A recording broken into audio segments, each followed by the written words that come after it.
गणपति जी का विसर्जन करने से घर में आ सकती है भयंकर तबाही।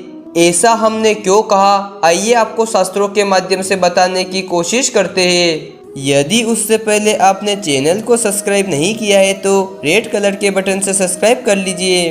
आपको यह तो पता ही होगा कि गणपति जी की स्थापना चतुर्थ के दिन होती है और विसर्जन चौदस के दिन किया जाता है। लेकिन भगवान गणपति जी को 10 दिन के लिए ही क्यों बिठाया जाता है, आइए जानने की कोशिश करते हैं।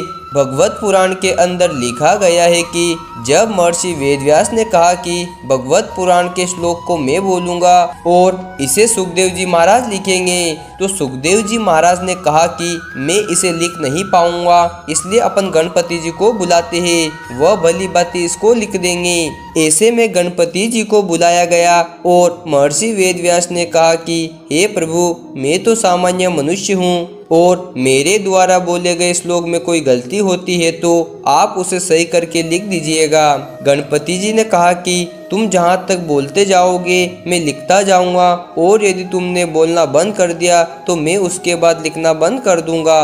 उसके बाद महर्षि वेदव्यास ने बोलना शुरू किया और बोलते बोलते कम से कम 10 दिन हो गए और ऐसे में गणपति जी महाराज थक गए थे और गणपति जी महाराज पूरी तरीके से तप गए थे।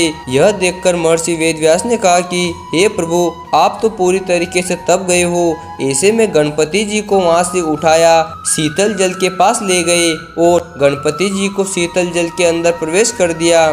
तभी गणपति जी महाराज ने महर्षि वेदव्यास को कहा कि जो मुझे शीतल जल के अंदर प्रवेश करेगा उसके सारे दुख दर्द खत्म हो जाएंगे। इसीलिए भगवान गणपति जी को 10 दिन के लिए स्थापना की जाती है। और ध्यान रखिए कि गणपति जी महाराज को बहते हुए जल के अंदर ही प्रवेश करना चाहिए। उम्मीद करते हैं कि यह जानकारी आपको भली भांति पता चल गई होगी।